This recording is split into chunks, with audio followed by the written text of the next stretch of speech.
Hello, my name is Andrea Garcia. I am a student of environmental engineering in the university. I have 24 years old. Actually, I am working in a enterprise of construction. We made a lot of projects. I have to work in the security and healthy of the company. The last level of English was the fourth level. I think that it was not too easy, but it's not too hard too.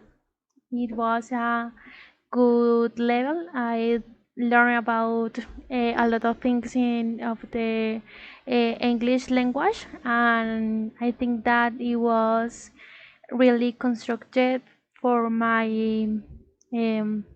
learn. Thank you.